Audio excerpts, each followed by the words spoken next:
Hello guys, तो हम जा रहे हैं नैनीताल ट्रिप पर और यहाँ हम जाएंगे पहले कैंची धाम, दूसरा गोलू देवता मंदिर, तीसरा नैना देवी टेम्पल जो नैनीताल में है और चौथा नैनी लेक में बोटिंग करेंगे। तो यहाँ से सफ़र शुरू होता है हमारा। हमने वेलकम पर अपनी मेट्रो को चेंज किया और मन्नू आगे आगे जाते हुए। ये रात का टाइम था तो ऐसा लग रहा है पूरी मेट्रो सिर्फ हमारे लिए खाली है। पिंक लाइन हमने ली और हमें पूरा खाली मिला। और देखिए मन्नू अपनी बस का वेट करते हुए, बार बार लोकेशन चेक करते हुए। और सच में इतनी ज़्यादा गर्मी थी कि हर टाइम पर हमें पानी पीना पड़ रहा था। और इतना ज़्यादा पानी कि पानी पी पी के पेट भर जा रहा है लेकिन प्यास नहीं बुझ रही। जब भी हम पहाड़ों का सफ़र करने जाते हैं तो बड़ी खुशी होती है कि हम पहाड़ों पर जा रहे हैं। ये है हमारे बस के अंदर का, एसी वाली बस थी, स्लीपर।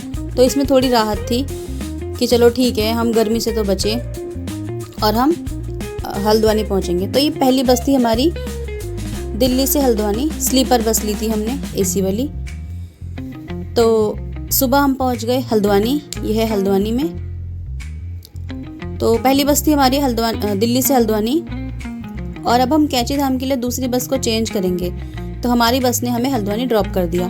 तो ये थी हमारी महादेव बस जिसने हमें छोड़ा। हम अभी हैं हल्द्वानी में और थोड़ा सा बस देखते हुए कि हमारी महादेव बस हमें छोड़ के जा रही है। तो ये चीज़ हम देख रहे हैं अपनी, बाय बाय बस हमें जा रही है। फिर हमने बस चेंज करी और हम कैंची धाम वाले रूट पे निकले। तो हमने देखा कि दीवारों पर खूबसूरत पेंटिंग की गई है जो पहाड़ी कल्चर से रिलेटेड है, जो पहाड़ी कल्चर को प्रमोट करती है। तो सुबह सुबह के टाइम पर ये लीची, आम इन लोगों ने सुबह सुबह दुकान लगा रखी थी।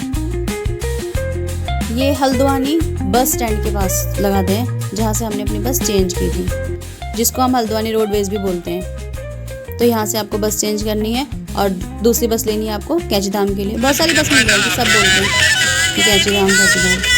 तो ये हमारा कैंची धाम का रास्ता।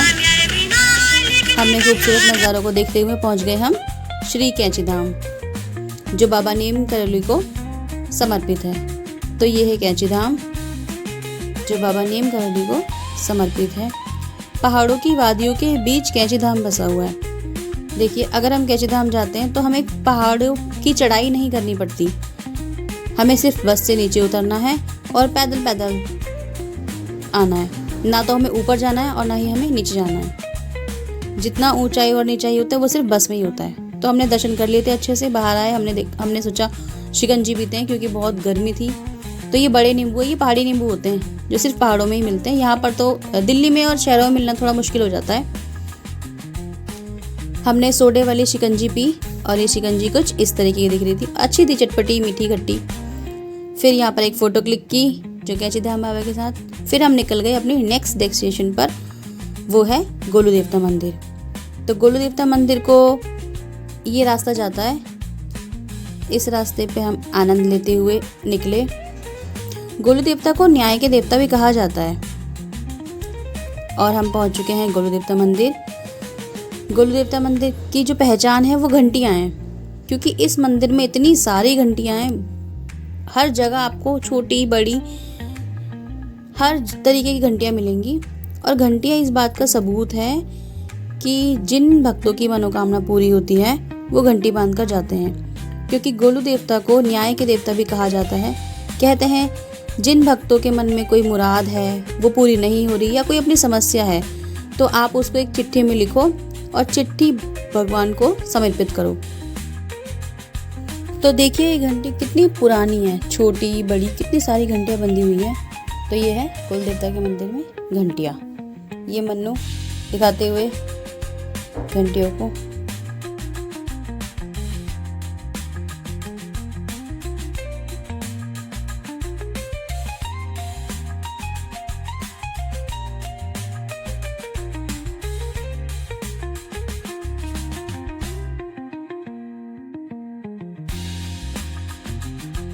करेंगे। देखिए कितनी सारी चिट्ठियां बंधी हुई हैं। हर एक घंटी में चिट्ठियां हैं, हर एक घंटी में चिट्ठियां हैं। और जिन जिन की मुराद पूरी होती है, जिनकी मनोकामना पूरी होती है वो घंटियां चढ़ाते हैं। पूरा मंदिर जो घंटियों से ही भरा हुआ है। देखिए कितनी बड़ी बड़ी घंटियां हैं। और जो भी पता है घंटी चढ़ाता है तो उसमें उनका नाम भी लिखा हुआ है कि उनका नाम क्या है, वो कहाँ पर रहते हैं और ये घंटी कहाँ से चढ़ाई गई है। ये सब उनका नाम, पता, एड्रेस लिखा हुआ है। ये पूरा मंदिर का बाहर का है, देख लीजिए हर जगह घंटी दिख रही है आपको। ये एक अंकल बैठे हुए थे, तो जैसे मैं इनकी वीडियो बनाने लगी ये अपना ढोल बजाने लगी।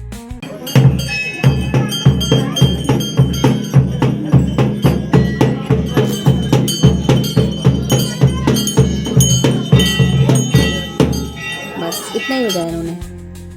उसके बाद ये बैठ गए। हमारे दर्शन अच्छे से हो चुके हैं और अब हम नीचे को आ रहे हैं, मतलब गोल देवता के मंदिर का दर्शन करके हम निकल पड़े नेक्स्ट डेस्टिनेशन पर, जो है नैना देवी टेम्पल। तो हम नैना देवी टेम्पल जा रहे हैं और ये नैनीताल की मॉल रोड है। तो जब आप नैना देवी टेम्पल जाते हैं तो आपको नैनीताल का नज़ारा देखने को मिलता है, मन्नू खुश होते हुए।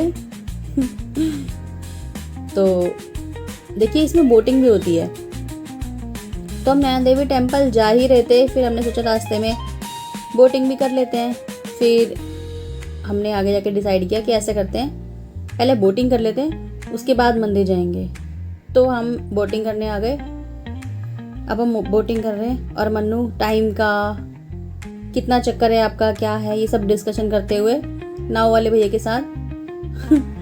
और नज़ारे देखिए कितने प्यारा लग रहा है, कितना सुंदर। और पता है जब भी आप नैनीताल आओ ना तो बोटिंग कर लो, क्योंकि एक बोटिंग है जो फेमस है। और अगर आप इतनी दूर आते हो और बोटिंग नहीं करते हो तो दिल में एक थोड़ा सा रह जाता है कि हमने बोटिंग नहीं की। और ये देखिए कितना सुंदर पेंटिंग है। ये जो सुंदर पेंटिंग है रेड और वाइट, ये हमारे कुमाऊं का कल्चर है।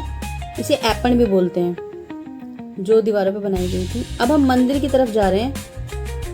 तो ये मंदिर की तरफ जाने का रास्ता है और मंदिर के अंदर एंट्री लेते टाइम वीडियो बनाना अलाउड नहीं है, इसलिए मैंने ऊपर से बनाई है वीडियो।